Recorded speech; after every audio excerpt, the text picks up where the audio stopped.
ఈ 98వ సంకీర్తన మనం చదువుతూ ఉన్నప్పుడు ఇదొక ప్రవచనంగా మనకి కనబడుతూ ఉంది. ఈ ప్రవచనం ఎవరికి కూర్చున్నదని అంటే మెస్సియాను కూర్చున్న ప్రవచనం. మెస్సియా ఈ లోకంలో చేయబోయే రక్షణ కార్యాలను కూర్చిన ప్రవచనంగా ఇది మనకి కనబడుతూ ఉంది.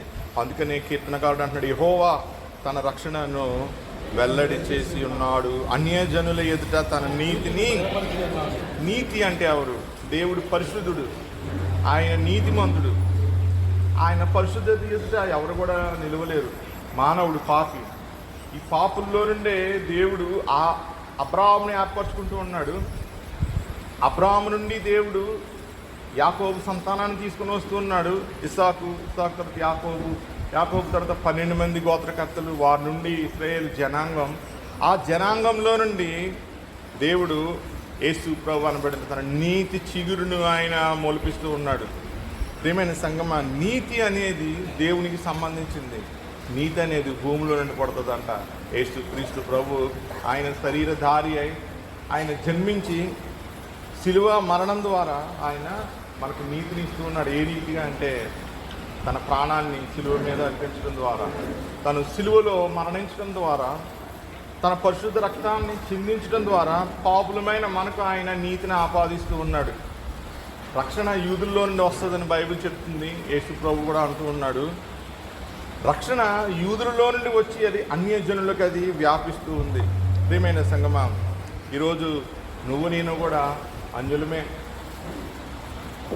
అయితే ప్రభువు తన నీతిని మనకు ఏ విధంగా ఇస్తున్నాడంటే విశ్వాసించడం ద్వారా, ప్రభుని అంగీకరించడం ద్వారా, ఆయన యొక్క రక్షణ కార్యాన్ని మనం ఎరిగేయడం ద్వారా. ఆయన మనకు మరణించాడు, ఆయన సమాధి చేయబడ్డాడు, ఆయన పునరుద్ధరణయ్యాడు, ఆయన ఆరోపణయ్యాడు, ఆయన మరలా వస్తాడు, మనం తీసుకుని వెళ్ళిపోతాడు. ఇది నమ్మిక. దీనిని క్రైస్తవ సాంప్రదాయంలో నిరీక్షణ అంటారు. ఈ నిరీక్షణ లేని ఎవరు కూడా క్రైస్తవులు కాదు.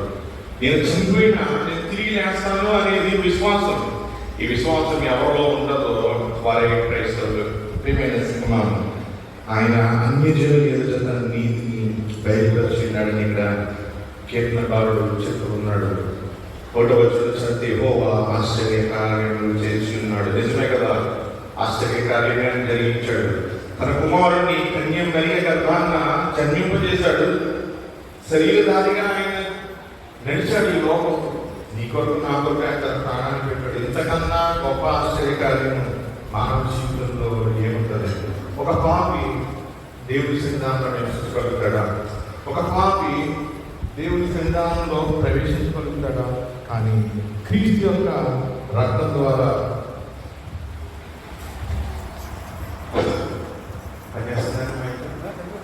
క్రీస్తు యొక్క రక్తం ద్వారా మానవుడు పాపం నుండి విమోచింపబడుతూ ఉన్నాడు. ఏమైనా సంగమా, మనం జ్ఞాపకం చేసుకోవాల్సిన ఒక సత్యం ఏంటంటే, ఈరోజు నేను ఎక్కడున్నానంటే ఆయన రక్షణ మనకు విశ్వసించడం ద్వారా అనాది కాలంగా బయలుపరచుకుని 2000 సంవత్సరాల క్రితం మరుగైన ఆ రక్షణను మన కొరకు బయలుపరిచిన దేవుని యొక్క మనం విశ్వసించడం ద్వారా, ఆయన కుమారుని మనం నమ్మించడం ద్వారా మాత్రమే ఆయన సంఘంలో మనం సభ్యులుగా మనం ఉండగలుగుతున్నాం. ఇందుకనే మనం ఒక నూతన గీతం పాడాలి. ఎంతో మందికి నేను భాగ్యాన్ని దేవుడు నీకు నాకు ఇస్తున్నాడు. మన ఊరికే వచ్చి కూర్చోవడం లేదు, మన పక్కన వాళ్ళు వచ్చి ఆలయంలో కూర్చుంటున్నారని మనం కూర్చోవడం లేదు. ఒక ఊరిలో ముందు పనిచేసే సంఘంలో ఒక అడిగాడు, నేను ఊరంతా దేవుడు నమ్ముకున్నాను అయ్యాడు, నేను మాత్రం తప్పుకోలేదు. నా పక్కింటి వస్తాడని నేను వస్తున్నాను ఆలయానికి, నా పక్కింటి 1,00,000 రూపాయలు ఇచ్చాడు, నేను 50,000 ఇచ్చాను అని అంటున్నాడు. నేను నమ్ముకోలేదు అయ్యాడు. కానీ గ్రామంలో ఉంటున్నాను కాబట్టి నేను ఒక్కడే సెపరేట్ అయిపోకూడదు. అంటే అందరూ ఆలయానికి వెళ్తారని మనం ఆలయానికి వెళ్ళినట్టు మాట్లాడాలి మనం రక్షించబడతామా? కాదు. ఆయన రక్షణ కార్యాన్ని వ్యక్తిగతంగా ఎరగడం ద్వారా మాత్రమే మనం రక్షణ పొందగలుగుతాం. దేవుడి యొక్క సంఘంలో మనము సభ్యులంగా మనం చేర్చబడగలుగుతాం. నా 3వ వచనం అంటున్నాడు, ఇశ్రాయేలు సంతతికి తాను చూపిన కృపా విశ్వాసాన్ని ఆయన జ్ఞాపకం చేసుకుని ఉన్నాడు. భూమిగంత నివాసులందరూ మన దేవుడు కలుగజేసిన రక్షణను భూమిగంత నివాసులందరూ కదండి. ఒకసారి ఆలోచన తూర్పు నుండి పడమటి వరకు, ఉత్తరం నుండి దక్షిణం వరకు ఎన్ని దేశాలు అయితే ఉన్నాయో అన్ని దేశాల్లో కూడా యేసుక్రీస్తు ప్రకటించబడుతూ ఉన్నాడు కదా. ఏదో ఒక రూపంలో ముస్లిం కంట్రీస్ తీసుకుని ఆ కంట్రీస్ లో క్రీస్తు సువార్త ప్రకటించబడడం లేదు, అక్కడ కూడా ప్రకటించబడుతుంది సువార్త. ఇప్పుడు మనం ఏ దేశాలు అయితే ముస్లిం కంట్రీస్ గా పిలువబడటం మనం చూస్తున్నామో అవి కూడా క్రైస్తవ దేశాలుగా మారుతూ ఉంటాయి. ఒక రోజు వస్తుంది, ఆ రోజు వచ్చినప్పుడు దేవుడు ఏ దేశాన్ని కూడా ఆయన విడిచిపెట్టడు. ఆయన ప్రతి నివాసి, ప్రతి దేశ నివాసి కూడా దేవుడు కలుగు చేసిన రక్షణను చూడాలి. ప్రతి వ్యక్తి కూడా దేవుడు అనుగ్రహించిన రక్షణ భాగ్యాన్ని చూడాలి, పొందుకోవాలి. ఒకరికి పక్షపాతం చూపించి దేవుడు కాదు మన దేవుడు, ఒకరికి ప్రేమ చూపించి ఒకరిని నిర్లక్ష్యం చేసేవాడు కాదు మన దేవుడు. సమస్త జనులకు కూడా ఆయన తన ప్రేమ చూపుతూ ఉన్నాడు. ఏ విధంగా చూపుతున్నాడంటే తన రెండు చేతులు సిలువ చాపి తన ప్రేమను ఆయన చూపుతూ ఉన్నాడు తన కుమారుడి ద్వారా. చిత్తమైన సినిమా. అందుకనే యేసు ప్రభుని క్రీస్తు అన్నారు. క్రీస్తు అంటే అభిషిక్తుడు, అభిషిక్తంగా దేవుడి లోకంలో దేవుడి కార్యాన్ని నిర్వర్తించేవాడు కాదు. ప్రేమైన సినిమా. మన జీవితాల్లో దేవుడు మనకు కలుగు చేసిన రక్షణ భాగ్యాన్ని బట్టి, వ్యక్తిగత అనుభవాన్ని బట్టి మనం దేవుడిని మహిమపరచగలుగుతున్నామా? ప్రభువు నేను పాపని ఈరోజు దర్శించబడ్డాను అని చెప్పి ఎంతమంది దేవుడిని మనం కృతజ్ఞతగా మనం జీవించగలుగుతున్నాం? ఎంతమంది అనుదినము అనుక్షణం దేవుడు నన్ను చూస్తూ ఉన్నాడు, నా క్రియలను ఆయన చూస్తూ ఉన్నాడు, నా మాట చూస్తూ ఉన్నాడు, నా నడక ఆయన గమనిస్తూ ఉన్నాడు అని చెప్పి, నా హృదయాలు ఆయన చూస్తూ ఉన్నాడని ఎంతమంది మనం భయపెడుతూ ఆయన మనం ఆరాధించగలుగుతున్నాం? ఆరాధన అంటే కేవలం పాట మాత్రమే కాదు. ఆరాధన అంటే ఆయన బయట మీ హృదయంలో ఉండాలి. అదే ఆరాధన అంటే. మీరు ఇంట్లో ఉన్నా, ఎక్కడ ఉన్నా సరే, ఆలయంలో ఉన్నా, బయట ఉన్నా, ఎదురపోతున్నా సరే, నీలో దేవుడి భయం అనేది ఉండాలి. అదే నిజమైన ఆరాధన. అదే నువ్వు రక్షణ పొందుకున్నావు దానికి సామర్థ్యం. ప్రియమైన సంగమం, ఇక్కడ 5వ వచనం అంటున్నాడు, సితారాస్వరం యెహోవాకు స్తోత్ర గీతంలో పాడుడి, సితారా తీసుకుని సంగీత స్వరంతో నాదం చేయుడి, బోరతోనూ కుమ్మర నాదంతోనూ యెహోవా సన్నిధిని సంతోషధ్వని, బోరతోనూ కుమ్మర నాదంతోనూ. ట్రంపెట్ ఎప్పుడు మోగపడుతుందండి, బోర్ ఎప్పుడు ఊదుతారు యాజకులు. ఒక పండగ సందర్భంలో యాజకుడు కొమ్ముబోర ఊదుతూ ఉంటాడు, పస్కా పండుగ సందర్భంలో ఊదుతూ ఉంటాడు. ముఖ్యమైన పండుగల సమయంలో ఆ యాజకుడు ఆ కొమ్ముబోరను ఊదుతూ ఉంటాడు. జనులను సంపూర్చే సందర్భంలో, ఆలయానికి వేలాయనం చేసే సందర్భంలో యాజకుడు ఆ కొమ్ముబోర ఊదుతూ ఉంటాడు. నీవు దేవుని యొక్క పిలుపును అందుకున్నావంటే, దేవుడు నీవు తన సన్నిధానానికి రమ్మని పిలిచినప్పుడు నీ హృదయము సితారాత్మని ఏ విధంగా దేవుడిని సూచిస్తూ ఉంటుందో, నీ హృదయంలో సంతోష గానాలనేవి నీ రక్షణ గురించి నీవు ఆ విధంగా నువ్వు బయటపడుతూ ఉండాలి. చాలా మందికి రక్షణ అనుభవం అనేది ఉండదు, వ్యక్తిగత అనుభవం అనేది ఉండదు. వ్యక్తిగత అనుభవం అనేది లేకపోతే ఎలాగా నువ్వు దేవుని సన్నిధానానికి ఎలా చేరగలుగుతావు? రక్షణ అనుభవానికి వచ్చిన వాడికి దేవుడు అంటే ఏంటి తెలుస్తుంది. నువ్వు వాక్యం విన్నంత మాత్రాన నువ్వు రక్షణ పొందుకున్నట్టయినా మళ్ళా ఇంటికి వెళ్ళిపోయి మళ్ళా యాదాల్సింది.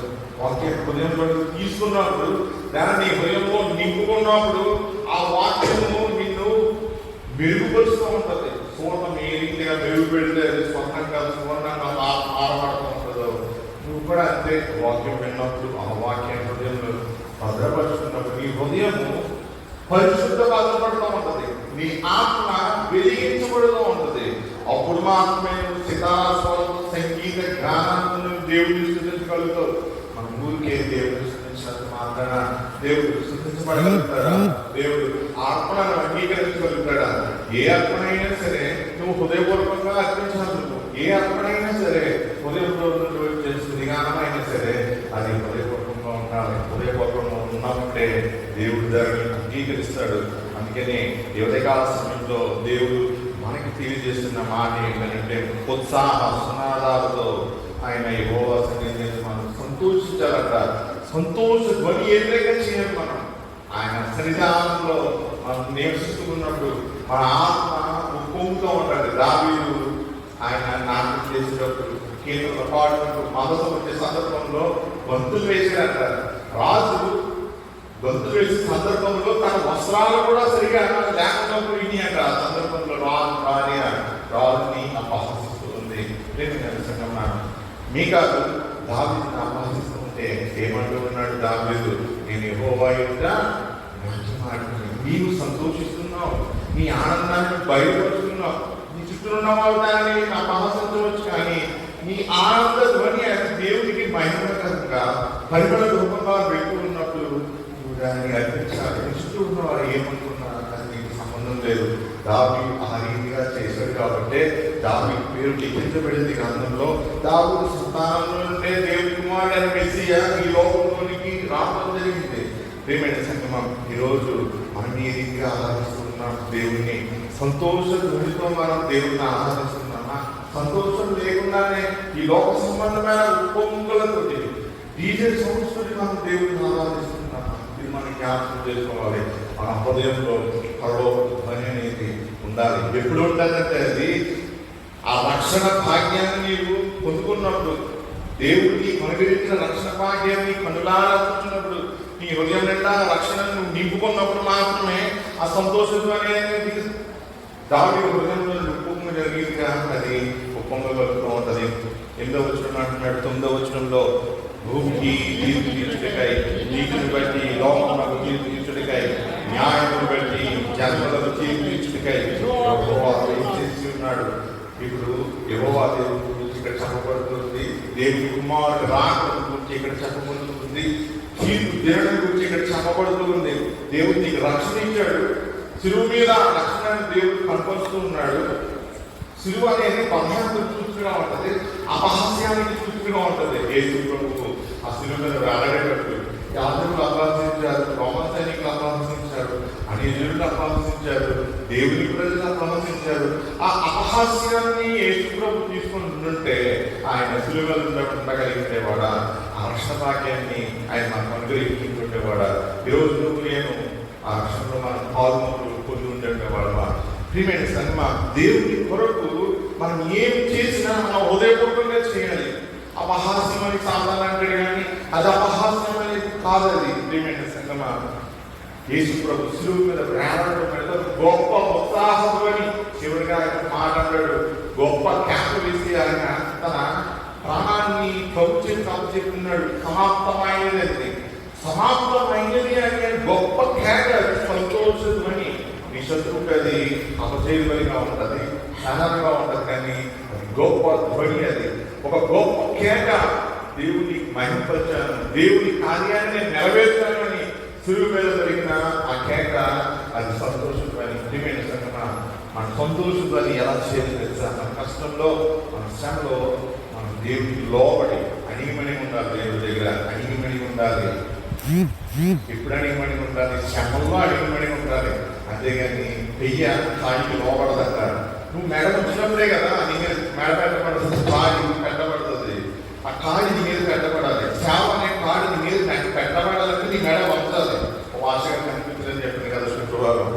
ఆ భాషగా కూడా చెప్పాను, బాబు మీకు నీ మెడ వంచాలి అని చెప్పాను. మెడ వంచాలి, విరిగిపోవాలి మెడ అవసరమైతే. నువ్వు నీ మెడ వంచి దేవుడి దగ్గర ఉండాలి. కానీ ఇలా ఇబ్బంది తిరిగితే దేవుడిని అంగీకరిస్తాడా? నీ తలగా ఉండకూడదు. దేవుడి శరీరాన్ని గుర్తుపెట్టుకో, ఇలా ఉండకూడదు, ఇలా ఉండాలి. దేవుడి శరీరాన్ని అలా ఉంచేయాలి. లేకపోతే ఏదో రోజు దేవుడు రిపోర్ట్ వేసేదట మేడని. సాగు చేసే వాళ్ళు కూడా చాలా ఉండాలి. మాస్టర్ గారు చెప్పాను, తమ్ముడు నీవు కష్టపడుతూ ఉన్నావు, కానీ నీ కష్టంలో నువ్వు దేవుడిని మహిమపరచాలి. ఎలా మహిమపరచాలి? అడుగు, లోబడు, పట్టుకో, నిలబడాలి మనం దేవుడి కొరకు. రక్షణ కార్యం ఎలా ఇచ్చారు ఆయన? సిలువ మీద నుండి నీ కొరకు, నా కొరకు ఆ హేయమైన మరణాన్ని ఆయన పొందాడు కదా. ఆయన పొందిన ఆ మరణం ఎంత ఘోరమైంది, ఎంత అవమానకరమైంది. మరి ఆయన చూసి మనం ఆయన మాదిరిగా నడుచుకోవాలి కదా. నడుచుకుని వచ్చిన మారడం మనం ఏదిగా ఉంటున్నాం. ఒక విశ్వాసం అయినా, సేవ చేసిన వారైనా మనం యేసు ప్రభువును చూసి నేర్చుకోవాలి. యేసు ప్రభు కల సిలువ మీద ఎంత లేదండి, ఇచ్చే ఉంది ఆయన తల. ఆయన దేవుని కుమారుడు తల ఉంచే ఉన్నాడు ఆయన. నువ్వు నేను ఏ రీతిగా ఉంటున్నాం? రక్షణ పొందుతున్నవారు అని చెప్పుకొని అంతలా ఎదుర్కొని తిరుగుతున్నామా? అహంకారంగా తిరుగుతున్నామా? మనం అలా ఉంటే మనం దేవుడికి తెలియని వారు ఉండలేడు. అటువంటి స్థితిని దేవుడు అంగీకరించలేడు. దేవుడు నీకు నాకు తెలియజేస్తున్న ఒక వర్తమానం ఏంటంటే, దేవుడు తీర్పు తీర్చడానికి సమీపంగా ఉన్నాడట. నువ్వు రక్షణ పొందుకున్నావు అని చెప్పి నువ్వు అనుకుంటున్నావు, కానీ ఆ తీర్పు దినాన ప్రభు ఒకవేళ నేను పక్కన పెడితే నీ పరిస్థితి ఏంటి? ప్రభు, ఆ రోజు ఈ నామంలో నేను పాటించాను, ఆ రోజు ఈ నామంలో నేను స్వస్థత కార్యం చేశాను, ఆ రోజు ఈ నామంలో గొప్ప గొప్ప సూచనలు చేశాను ప్రభా అని చెప్తే ప్రభు ఏమంటాడట? ఆయన కొండ ప్రసంగంలో చెప్తున్నాడు, మీరెవరు నాకు తెలియదు అని అంటాడట. ఆ పరిస్థితి మనకు వస్తుంది. ఒకవేళ రక్షణ పొందుకున్నామని చెప్పి మనం మైండ్ మర్చిపోయి అసలైన క్రీస్తు రక్షణ మనం మర్చిపోతున్నామా? ఈ లోక సంబంధమైన సంతోషంతో మనం ఉప్పొంగుతూ ఉన్నామా? పరలోక సంబంధమైన సంతోషంతో ఉప్పొంగుతూ ఉన్నామా? ఒక నూతన కీర్తన మనం పాడాలి అంటే అది లోక సంబంధమైన నూతన కీర్తన కాదు. యెహోవా నీ జీవితంలో చేసిన ఆశ్చర్య కార్యం ఏంటంటే ఆయన నీ ఆత్మను రక్షించాడు, నీ ఆత్మను సంరక్షించాడు, మరణం నుండి కాపాడాడు, శాపం నుండి కాపాడాడు, నిత్యమైన హేతులైన కాపాలనే ఉగ్రత నుండి ఆయన నేను రక్షించాడు కదా అని ఆయన లోపడుతున్నారు కదా. మరి ఆత్మ గ్రంథంలో చివరి ఆయన చెప్తున్నాడు, తీర్పు దినం అనేది ఆత్మోస్తుంది సుమా. ఆ దినాన్న రక్షణ పొందుతున్నాడని చెప్తున్నాడు. నీవు ఆ రక్షణలో నిలిచేయగలుగుతావా? ఆ యొక్క వారంలో చిన్నదాకా ప్రభు శక్తాన్ని చేరుకోగలుగుతావా అని ప్రభు ప్రశ్నించుకున్నాడు. ఉదయ కాలంలో మన రక్షణ ఎలా ఉందో మనం పరిశీలించుకున్నాం. ఈ లోక సంబంధమైనదిగా ఉందా, పరలోక సంబంధమైనదిగా ఉందా? మనం రక్షించబడ్డామని దానిలో ఉన్నామా, లేకపోతే రక్షించబడి కూడా పాపంగా మనం జీవిస్తూ ఉన్నామా? క్రీస్తుని మనము వెనుక విడిచిపెట్టి ముందుకు మనం కొనసాగుతూ ఉన్నామా? ఒకసారి మనం పరిశీలించుకున్న వాళ్ళతో ఉన్నాము. కొద్దిగా పది భాగాన్ని మనం గమనిస్తే అపోస్తలుడైన పౌలు తిమోతికి రాసిన 2వ పత్రికలో 8వ వచనం నుండి 10వ వచనం వరకు ఆయన మనకు చూస్తూ ఉన్నాడు. ఈ భాగంలో సువార్తకు రాస్తున్నాడు అపోస్తలుడైన పౌలు చెరసాలలో ఉన్నాడు. ఇంకా కొంచెం సమయంలో మరణిస్తూ ఉంటాడు. ఖడ్గము పౌలు యొక్క తనను ఛేదించడానికి కొద్ది సమయం మాత్రం ఉంది. ఆ సమయంలో ఉత్తరాన్ని రాస్తూ ఉన్నాడు. రాస్తూ ఏమంటాడంటే 9వ వచనంలో, నేను నేరస్తుడనై అన్నట్టు ఆ సువార్త విషయమై సంఖ్యలతో బంధింపబడి శ్రమపడుతున్నాడు. ఎందుకు శ్రమపడుతున్నాడు? నేరస్తుడైనాడు కాబట్టి శ్రమపడుతున్నాడా? శ్రమ అంటే ఏంటి? మనం తప్పు చేసినప్పుడు మనం శ్రమ పడితే అది శ్రమ కాదు, అది శిక్ష అంటారు. తప్పు చేయకుండా బాధపడితే దాన్ని శ్రమ అని అంటారు. ఏమైనా సంగమ, క్రీస్తుని అంగీకరించినప్పుడు మనకి శ్రమలు కలుగుతాయి. క్రీస్తుని అంగీకరించినప్పుడు మనం నేరస్తులుగా ఎంచబడతాం ఈ లోకస్తుల చేత. ఇక్కడ పౌలు గారు అదే మాట్లాడుతున్నాడు, నేను నేరస్తుడినై అన్నట్టు. నేను నేరస్తుడు కాదు, కానీ నేను నేరస్తుడినై అన్నట్టు ఆ సువార్త విషయమైన ఏ సువార్త? క్రీస్తు నీ కొరకు మరణించాడు, నీ పాపంలో విమోచన పరిహారం ఇచ్చాడు, ఆయన సమాధి చేయబడ్డాడు, ఆయన తిరిగి లేచాడు, ఆరోగ్యమయ్యాడు, ఆయన మళ్ళా వస్తాడు. ఇదే సువార్త. ఈ సువార్త ప్రకటిస్తూ ఉన్నాడు పౌలు గారు. అందుకే అంటున్నాడు, ఆ సువార్త విషయమై నేను నేరస్తుడినై అన్నట్టు సంఖ్యలతో బంధింపబడి శ్రమపడుతున్నాడంట. సంఖ్యలతో బంధించబడ్డాడంట. దొంగలని బంధిస్తారంటే బదిగోడు దొంగలని నరహంతకుల్ని బంధిస్తారు. సువార్థికులు దొంగల నరహంతకుల. పౌలు గారిని రోమా ప్రభుత్వం ఏ రీతిగా బంధించిందో మనం చూడొచ్చు. పౌరుని విడిచిపెడితే ఎవరన్నా రక్షించబడతారేమో అని పౌరు యొక్క రోమ సంఘం యొక్క బాధ. దేవుని సంఘం మనం జ్ఞాపకం చేసుకుంటే పౌరు పలుకుతున్న సాక్ష్యం ఇదే. నేను కదలకుండా ఎక్కడికి వెళ్ళకుండా బంధించబడ్డారు అంటాడు. ఎందుకంటే ఆత్మల రక్షణను సాధారణ అక్కడ అడ్డుకుంటూ ఉన్నాడు. అందుకు ఆ విధంగా పౌరు గారు చెప్పబడుతున్నాడు. ఆయనను దేవుని వాక్యము చర్చలో పౌరు సేవలు ఆ లోపలి చర్చలను త్రోయబడి బంధించబడి ఉన్నప్పుడు వారు స్తుతిగానాలు చేస్తూ ఉన్నారు. ఒక నూతనమైన గీతం వారి నోళ్ళ నుండి వచ్చింది కాబట్టి చర్చల నాయుడు రక్షించబడ్డాడు, అన్ని కుటుంబం రక్షించబడింది. చర్చలో ఉన్న ప్రజలందరూ కూడా అక్కడున్న దొంగలు, దోచుకునే వాళ్ళు, రాహంతకులు వారందరూ కూడా రక్షించబడ్డారు. ఆ రాత్రికాల సమయంలో ఈ విధంగా రక్షించబడ్డారు.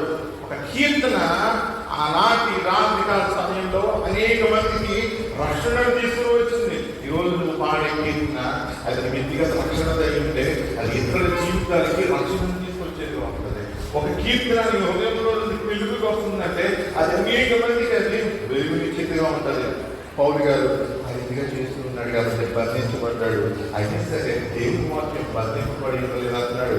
బహుశా పౌలు అప్పుడు కూడా పాత్రతో దేవుని మహిమపరుస్తున్నాడేమో. 10వ వచనంలో అందుచేత ఏర్పరచబడిన వారు మహిమతో కూడా క్రీస్తు చేసినంతనే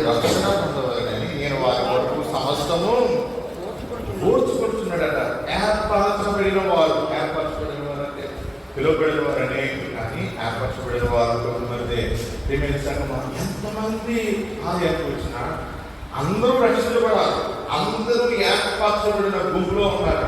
నువ్వు ఆ ఏర్పరచబడిన గుంపులో లేకపోతే అది శ్రమ. అది పౌలు గారు ఏమంటాడంటే, ఏర్పరచబడిన వారి రక్షణ కొరకై నేను సమస్తము పోల్చుకుంటున్నాను అంటాడు. ఏర్పరచబడిన లెక్క ఉంది, ఆ లెక్క సంపూర్తి అయ్యేంత వరకు కూడా సువార్త అనేది ఈ లోకంలో ప్రకటించబడుతూ ఉంటుంది.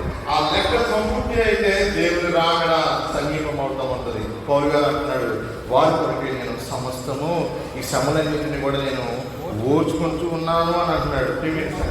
పౌలు సువార్త కొరకు అనేక రక్షణ కొరకు శ్రమ పడుతూ ఉన్నాడు, ఆ శ్రమను ఓర్చుకుంటూ ఉన్నాడు. ఒకవేళ నీవు క్రీస్తుని అంగీకరించాలని ఈ లోకం నిన్ను బంధిస్తే, ఈ లోక ప్రభుత్వం నిన్ను బంధించి నిన్ను చెరసాలలో వేస్తే నీ యొక్క ప్రతిస్పందన ఏ రీతిగా ఉంటుంది? ఎందుకు బ్రతుకుంటే పరిసరాలు చేద్దామని చెప్పి దేవుడిని విడిచిపెట్టి నీ మెరుగు జీవితానికి వెళ్ళిపోతావా? మరణమైనా మనం ఏదైనా పౌరులాగా ముందుకు వెళ్తావా? పౌరులు ఒక అద్భుతమైన మాటని నువ్వు మాట్లాడగలుగుతూ ఉంటావా? ప్రేమించామా? ఇప్పుడు మనం చూస్తూ ఉన్నాం, రాబోయే దినాల్లో శ్రమలు వస్తూ ఉంటాయి. మనం చూసేదాన్ని మాయం ప్రపంచమండి చిటికలో మారిపోతే సమస్యలు. భారతదేశంలో మీరు చూస్తూ ఉండండి, చిటికలో మారిపోతాయి మన చుట్టూ ఉన్న సమస్యలు. ఎంత సంతోషంగా ఉన్న సంఘాలు విలపిస్తూ ప్రార్థించే దినాలు రాబోతున్నాయి. ఎందుకు తెలుసా? సంఘం హింసించబడే దినాలు ఆసన్నమవుతున్నాయి. అప్పుడు ఎవరు నిజమైన విశ్వాసులు, ఎవరు నిజమైన విశ్వాసులు కాదో దేవుడు బయటపరచబడుతున్నాడు. రక్తం అనేది చిందించబడబోతుంది. ప్రేమైన సంఘమా, ఒకవేళ క్రీస్తు కొరకు నీ రక్తం చిందించబడితే నువ్వు దానికి సిద్ధంగా ఉంటావా? రక్తం చిందించబడేలాగా పౌలు సిద్ధపడుతుంటాడు కదా, నేను రక్షణ పొందుకున్నాను అని చెప్పి నువ్వు సంతోషపడుతావు. ఒకవేళ నువ్వు రక్తం చిందించాల్సి వస్తే దానికి కూడా నువ్వు సంతోషపడాలి. పౌలు గారు అదే ఆ విధంగానే ఇక్కడ మాట్లాడుతున్నాడు.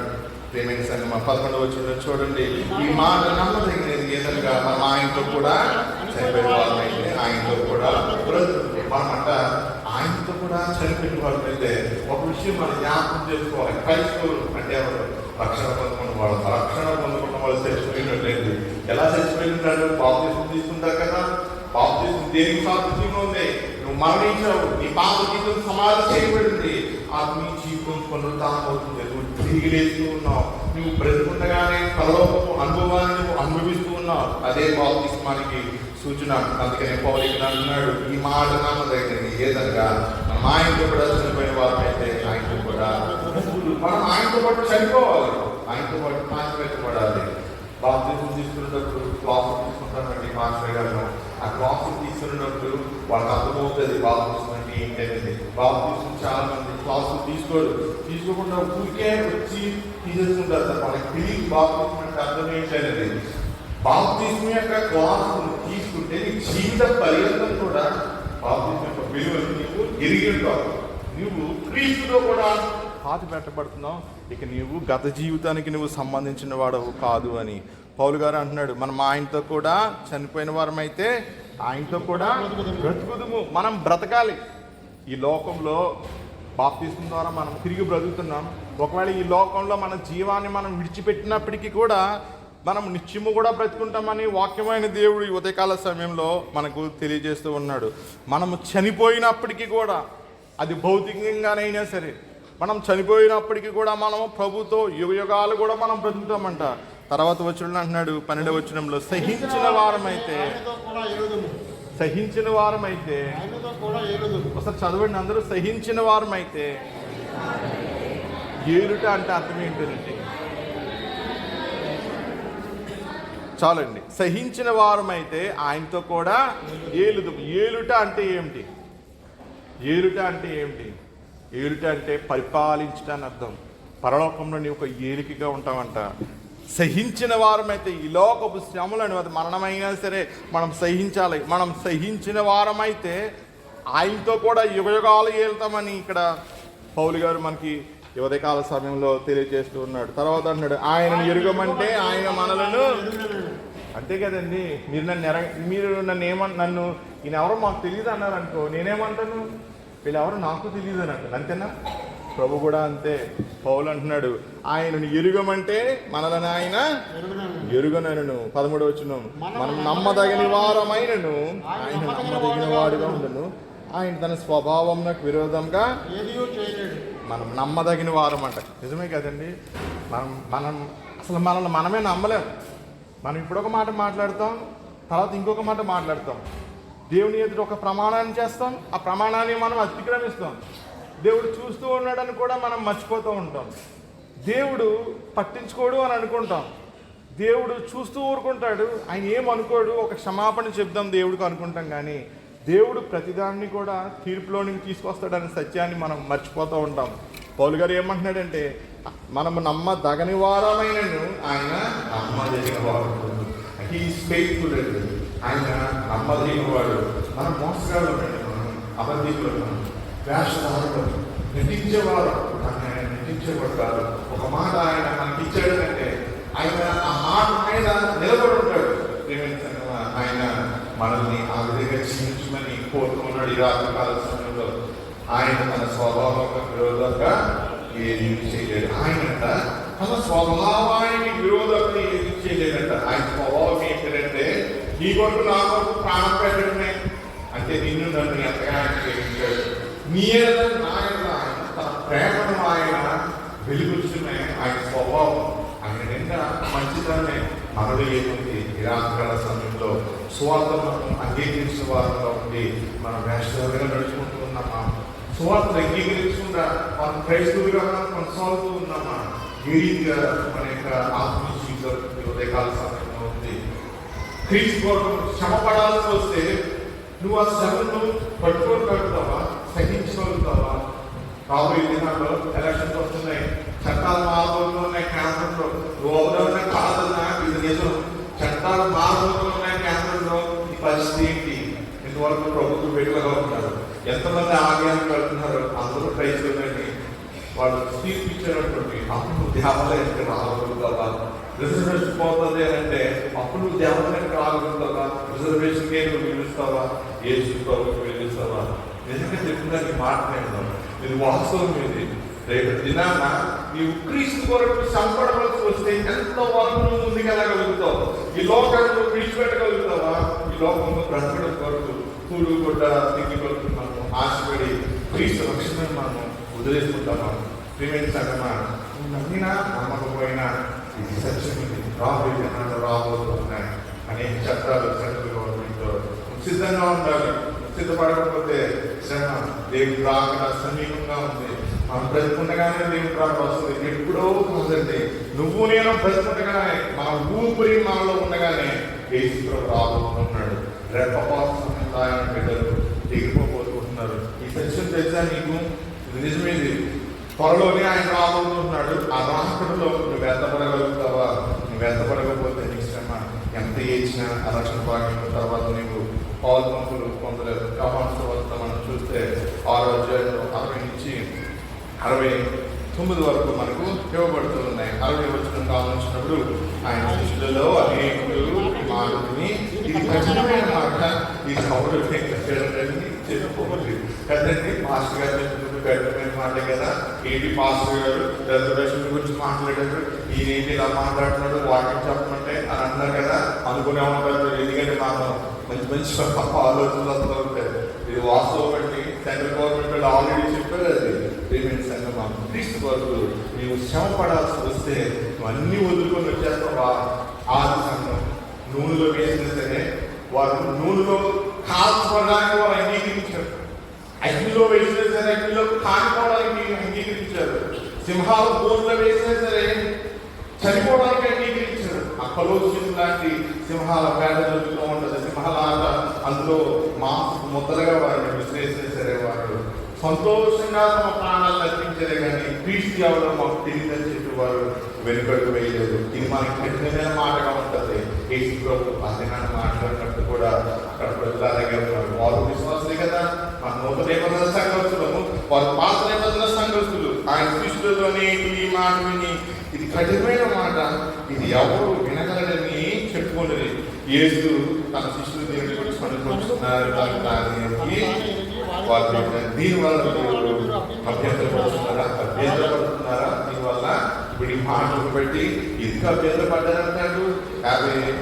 55వ వచనం 53వ వచనంలో గమనిస్తే, మీరు మనుషుల కుమారుని శరీరం తిని ఆయన రక్తం తాగితే కానీ మీరు జీవం కలబడతారట. ఆయన శరీరం తిని ఆయన రక్తం తాగితేనే కానీ మీరు జీవం కలబడతారు. యేసు ప్రభు పలికిన ఈ ఒక్క మాటకి యేసు ప్రభు అనేక మంది విడిచిపెట్టేశారండి. ఇప్పుడు నేను పలికిన మాట కూడా అంతే కదా, ఈ వాక్యంలో తీసుకుని చెప్తున్నదే కదా. మాకు ఎంత కఠినమైన మాట. అనేక మంది శిష్యులు యేసు ప్రభుని ఆ దినాన్న విడిచిపెట్టేశారంట. 60వ వచనంలో ఆయన అంటున్నాడు, దీని వలన మీరు అభ్యంతరపడుచున్నారు. యేసు తన శిష్యులు దీనిని గురించి సణుగుకొడుతున్నారని తనకు తాను ఎత్తి వారితో ఇట్లను, దీనివలన మీరు అభ్యంతరపడుతున్నారా? అలాగైతే మనుష్య కుమారుడు మునుకున్న చోట్లకి ఎక్కుట మీరు చూసినే కదా ఏమందు. మనుష్య కుమారుడు అంట మునుకున్న చోటునకు ఎక్కుట మీరు చూసిన ఎడలా ఏముందు. ఆయన ఎక్కడి నుంచి వచ్చాడు? ఆయన పరలోకం నుండి వచ్చాడు. తండ్రి అయిన దేవుడి సన్నిధానం నుండి ఆయన ఈ లోకంలోకి వచ్చాడు. ప్రియమైన సంగమం, తండ్రి నుండి వచ్చిన ఆయన మరలా తండ్రి ఎక్కి వెళ్తాడు కదా, చూస్తారు. అప్పుడు ఏమంటారు అని అంటున్నాడు. 41వ వచనంలో చూస్తే, కాబట్టి నేను పరలోకం నుండి దిగి వచ్చిన ఆహారం అని ఆయన చెప్పినందున యూదులను గురించి సొనుకొంచు యోసేపు కుమారుడైన యేసు కాడా అని అనుకున్నారట. ఆయన పరలోకం నుండి దిగి వచ్చాడన్నా సొనుకున్నారట. ఆయన మళ్ళా పరలోకం దిగి వెళ్తానన్నా సొనుకున్నారంట. సొనుకోవడమే యేసే ప్రజల యొక్క సంప్రదాయం. సొనుకోవడమే ఆ సొనుకుడే వాడి జీవితాన్ని నాశనం చేసింది. 40 సంవత్సరాల అరణ్యంలో తిరిగి చేసింది. చివరికి కాలంలో జీవించే భాగ్యాన్ని వారు పోగొట్టుకున్నారు. ఈరోజు నువ్వు నేను కూడా సొనుకుంటూ ఉంటాం కదండి. ఆ సొనుకుడు మనల్ని నిజార్థం చేయకుండా చేస్తుంది. మన జీవిత దినాలన్నీ ఈ అరణ్యంలో పెట్టేస్తుంటాం. ఈ అరణ్యంలోనే కన్నీరు ఉంటుంది. మనం తిరుగుతూ ఉంటాం. చివరికి రాలిపోతాం. కానీ మన ఆత్మ మాత్రం దేవుని చెందడానికి చాలకపోతే ఎంత శ్రమ అది. ఈ ఉదయకాల సమయంలో ప్రభు చెప్తున్నాడు, ఆనాటి యూదుల వలె మీరు స్వర్గపోవద్దని చెప్తున్నాడు. రక్షణ గురించి, రక్షణ సువార్తల గురించి నీవు ఇష్టపడకపోతే, దాన్ని అంగీకరించకపోతే నీ శ్రమ అంటున్నాడు. నీవు సువార్తను విని అంగీకరించకుండా ఆయన విడిచిపెడితే అది శ్రమ అని అంటున్నాడు. 62వ వచనం, అలాగే మనుష్య కుమారుడు కొనుక్కున్న చోట్ల మీరు చూస్తున్నాడు ఏమందురు. ఆయన చెప్పిన యూదులు ఆ మాట నమ్మలేదు. 63వ వచనం, ఆత్మీయ చేస్తున్నది శరీరం కేవలము నిష్ప్రయోజనము. నేను మీతో చెప్పిన మాటలు ఆత్మీయు. మన ఆత్మీయ ముఖ్యమండి. శరీరము కేవలము ఈ శరీరాన్ని సంతృప్తిపరచుకోవడం కొరకే మానవుడు ఎంతో కష్టపడుతూ ఉంటాడు, ఎంతో ప్రయాసపడుతూ ఉంటాడు. దీన్ని పోషించుకోవాలి. శరీరం కేవలము నిష్ప్రయోజనం అని కేసులో ఉదయకాల సమయంలో చెప్తున్నాడు. మన ఆత్మ మనం జీవితం చేస్తున్నంత ఆ ఆత్మ క్షేమం కొరకే మనం ప్రయాసపడాలని ప్రభు చెప్తూ ఉన్నాడు. 64వ వచనం, మీలో విశ్వసించిన వారు కొందరున్నారని చెప్పినాం. విశ్వసించిన వారెవరో ఆయనను అప్పగించుకోవారెవరో మొదటి నుండి చేసినట్టు తెలియదు. యేసు ప్రభుకి అందరూ తెలుసండి. ఈరోజు నువ్వు నేను ఆయన చూస్తున్నాం. నేనైనా నువ్వైనా ఆయన విశ్వసించుకుంటా ఉంటే మాస్టర్ గారు వాటిని చెప్పచ్చు. అసలు దేవుని విశ్వాసం లేకపోతే విశ్వాసం కూర్చోవచ్చు. అసలు దేవుని విశ్వాసం లేకపోతే దేవుడికి ఏమి నామని ఆయన ఎదిగిరా. ఆయన అందరి హృదయాన్ని ఎదిగిన వాడు అంటారు. ఆయన వారెవరో, ఆయన వారు కాని వారెవరో ఆయన తెలిసిన ఉదయకాల సమయంలో పరిశుద్ధ గ్రంథం మనకి తెలియజేస్తుంది. మొదటి నుండి యేసయ్యకి తెలుసంట. 65వ వచనం, మరియు ఆయన తండ్రి చేత వారికి కృపానుగ్రహింపబడుతుంటే బట్టి ఒక వ్యక్తి రక్షించబడాలి అంటే ఆ వ్యక్తి కంట తండ్రి యొక్క కృప అవసరమైందంట. తండ్రి యొక్క కృప లేదే ఒక వ్యక్తి రక్షించబడలేదంట. ఉదయకాల సమయంలో నీవు దేవుని కృపను పొందుకున్నావా? తండ్రి యొక్క కృపను నువ్వు పొందుకున్నావా? పొందుకోకపోతే నువ్వు అడగాలి, దేవుని ప్రభా నీ కృప నాకు అనుగ్రహించదండి అనాలి. రేపు పొద్దున మనం చనిపోయిన తర్వాత తీసుకెళ్తారండి, కప్పెడతారు, దండేస్తారు, కొట్టేకి వదిలిపెడతారు. అయిపోయింది మన చాప్టర్ రోజు అనుకుంటారు కదా. గొప్పది కొనసాగుతుంది, స్టార్ట్ అవుతుంది. అక్కడ ఈ జీవితం స్టార్ట్ అవుతుంది. 60 సంవత్సరాలు అయింది, పూర్తి సంవత్సరాలు అండి క్షణంలో గడిచిపోతాయి. యుగాలు ఉండే సంవత్సరాలు ఉన్నాయి, యుగాలు ఉండే సంవత్సరాలు ఉన్నాయి. అన్ని సంవత్సరాలు నువ్వు దేవుడి సన్నిధానంలో లేకుండా నాకు ఎలా ఉండగలుగుతావు? ఎవరు రక్షించలేరు ఆ సమయం అక్కడ. అందుకనే గొప్ప రక్షణ భాగ్యాన్ని వదులుకోవద్దని ప్రభు ఉదయకాల సమయంలో నీకు ఒక మాట హెచ్చరికగా ఆయన ఇస్తూ ఉన్నాడు. 65లో తండ్రి చేత మనకి కృపానుగ్రహింపబడుతుంటే ఎవరు నాయకుడు రాలేడు. ప్రభుని అడగాలి, ప్రభా నీ కృప నాకు అనుగ్రహించి నన్ను నీ వాడిగా చేసుకో తండ్రి అని అడగకపోతే అది నీకు శ్రమ. అది 66 వచనం. అప్పటి నుండి ఆయన శిష్యులు అనేకులను వెలికి తీసి మరి ఎన్నడూ ఆయన వెంటపడలేదు. నిజమే కదండి పాస్టర్ గారు, నేను పాస్టర్ గారు అన్నా, నేను వాక్యం ఖండించి చెప్పినట్టు రేపు పొద్దున్న ఫ్యామిలీ ఆలోచన పడుతుందన్నా, నేను ఒక్కడు కాదు కదా, ఇంట్లో ఉన్నారు వాళ్ళ పరిస్థితి ఏంటి? నేను అన్నాను, నువ్వు ప్రతిదీ దేవుడి కొరకు కాదు కానీ మనిషి కొరకు కాదు, వాక్యాన్ని ఉన్నట్టుగా నువ్వు బోధించాలి. తర్వాత దేవుడు చూసుకుంటాడు మిగతా విషయాన్ని. ఉన్నట్టు నువ్వు బోధించకపోతే దేవుడు నిన్ను ఉమ్మివేసే నీ పరిస్థితి ఏమిటి? రేపు సంగమా, దేవుడి కుమారుడు ఆయన మాటలు కఠినంగా ఉంటాయి. ఆ కఠినత్వాన్ని పక్కన పెట్టు, ఆ మాటలో ఉన్న సత్యాన్ని హృదయంలో తీసుకో. ఎంత బాగుంటుంది నీ జీవితం. ఈ మాట కఠినంగా ఉన్నాయి, నువ్వు హృదయంలో తీసుకుండా విడిచిపెడితే ఎవరికి పాస్టర్ వాక్యం పెడితే సంఘానికి వెళ్ళిపోతాడు, ఇంకా బాగుంటాడు. నీ పరిస్థితి ఏంటి? శిక్షించబడాల్సిందే కదా. వాక్యం వినందుకు, నిర్లక్ష్యంగా ఉన్నందుకు, వాక్యాన్ని నీ వెనుక తోసేసినందుకు ఎంత గొప్ప నాదేనా అనేకులంతా ఆయన వెనుక తీసి ఇంకెన్నడూ కూడా ఆయన వెంబడించలేదంట. కాబట్టి యేసు మీరు కూడా వెళ్ళిపోకుండా పెట్టారా అని 12 మంది అడిగారు. ఏసీ ఈ రోజు నేను కూడా అడుగుతున్నాడు. ఆ 12 మంది చూసి అలాగే అడిగాడు, మీరు కూడా పోరాడుకుంటున్నారా అని ప్రభు అడుగుతున్నాడు. ఈ మాట ఆయన మీతో సుడిగా మాట్లాడుతున్నాడు. వారిపై కూడా నేను విడిచిపెట్టేస్తారా అని ప్రభు ప్రశ్నిస్తూ ఉన్నాడు. ఈ ఉదయకాల సమయంలో నీ జవాబు ఏంటి?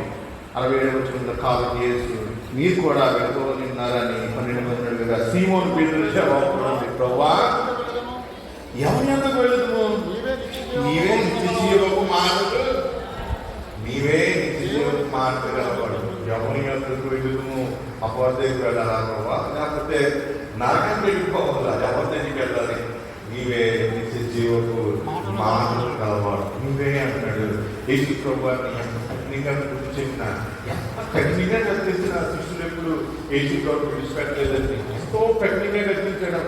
ఆ 12 మంది శిష్యులు కూడా యేసు ప్రభు ఎప్పుడు కూడా వాళ్ళు కఠినంగా తీసుకోలేదు, సీరియస్గా తీసుకోలేదు. ఆ మాటల్ని తమ హృదయంలో భద్రపరుచుకున్నారు. నా ప్రభు నా మేరకు చెప్పిన మాటలు ఇవన్నీ. అందుకనే వారి పేర్లు చరిత్రలో లిఖించబడిపోయి పరలోకంలో 12 స్తంభాలుగా వారు ఎంచబడుతూ ఉన్నారు. ప్రియమైన సంగమం, ప్రభా ఎవరైతే విలుదుము నీవే జీవ మాట్లాడగలవాడు అని పేరు చెప్తూ ఒక అద్భుతమైన మాట చెప్తాడు. 62లో నీవే దేవుని పరిశుద్ధుడని విశ్వసించి నీవే దేవుని పరిశుద్ధుడు అంటారు. నీవు దేవుని పరిశుద్ధుడు, నీవు దేవుని కుమారుడు. ప్రభా విశ్వసించుకుంటుంది నువ్వు దేవుని కుమారుడు అని. నువ్వు దేవుని పరిశుద్ధుడు అభిషిక్తుడు విశ్వసించామన్నాం. ఈరోజు ఆ విశ్వాసం నీలో ఉన్న రక్షణ అనేది విశ్వాసంలో ప్రారంభమవుతుందండి. నీ హృదయంలో విశ్వాసం లేకపోతే నీ రక్షణ అనే మాట పలకడానికి వరుడే కాదు. అసలు రక్షణ అనే మాటకి మూల స్తంభం ఏంటంటే విశ్వాసం. ఆ విశ్వాసం అనేది నీలో లేకపోతే నువ్వు క్రైస్తవుడివే కాదు. ఆ విశ్వాసం నీలో లేకపోతే నువ్వు ఈ లోకంలో క్రీస్తు చెప్పలేదు. పౌలు ఆ విశ్వాసం కొరకే చాలా ఉన్నాడు. ఆ విశ్వాసాన్ని క్రీస్తు ప్రకటిస్తే అనేక మంది వెళ్ళిపోయారు. 12 మంది మాత్రం ఆయన వెంబడించారు. నీవే మాట్లాడవాడని.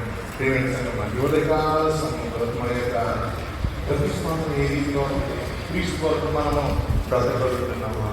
ఎంతకాలం మనము ఆయన సన్నిధానంలో నటిస్తున్నాము? ఒకసారి ఆలోచించుకుందామా?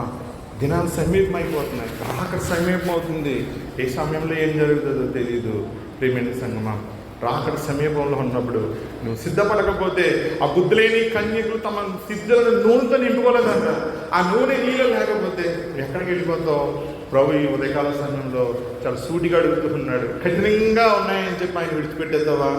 ఎవరు అన్నారంట, పాస్టర్ గారు మాటలు ముక్కుసూడిగా ఉన్నాయి, ఆయన చాలా ముక్కుసూడిగా మాట్లాడతాడు. ఇంకేం మాట్లాడిన వాక్యం అలాగే చెప్తుంది నన్ను మాట్లాడమని. నువ్వేమనుకుంటే నాకెందుకు చెప్పాలంటే నువ్వు నన్ను మెచ్చుకుంటావని నేను చెప్పను. నువ్వు నన్ను పొగుడుతున్నావు అంటే నాకు శత్రువుని లెక్క, నువ్వు నన్ను మెచ్చుకుంటున్నావు అంటే నువ్వు నా శత్రువుని లెక్క. పగవాడు అంత లెక్కలేని ముద్దులు పెడతాడంట. ఒకళ్ళు చెప్పుకొని నాకు బాగా తెలిసిన నా స్నేహితులు అనమాట. అయ్యారు పగవాడు లెక్కలేని ముద్దులు పెడతాడు. నాకు సంతోషం వేసింది. నిజమే కదా, ఒక ఇంటి అయితే వచ్చేదిలే కానీ. అందుకని ముద్దులు పెట్టేవాడిని ఎప్పుడు నమ్మకూడదు. జ్ఞాపకం చేసుకోండి, దేవుడిని నమ్మండి, విశ్వసించండి. ఈ లోకంలో నువ్వు దేన్ని పోగొట్టుకున్నా పర్లేదు, నీ ప్రాణాన్ని పోగొట్టుకోవద్దు. ఆ ప్రాణం నిత్య జీవంలో చేరాలి. ఈ లోకంలో క్రీస్తు కొరకు నీ ప్రాణాన్ని పోగొట్టుకున్నా పర్లేదు, పరలోకంలో మాత్రం నువ్వు సజీవంగా ఉంటావు. ఆ రీతిగా ఉండడానికి పరిశుద్ధాత్మ దేవుడు నీకు సహాయం చేయను గాక. సమస్త జ్ఞానం ఇచ్చిన దేవుని సమాధానము యేసు క్రీస్తు వలన మీ హృదయములకు తలంపులకు కావలేదని గాక. ఆమేన్.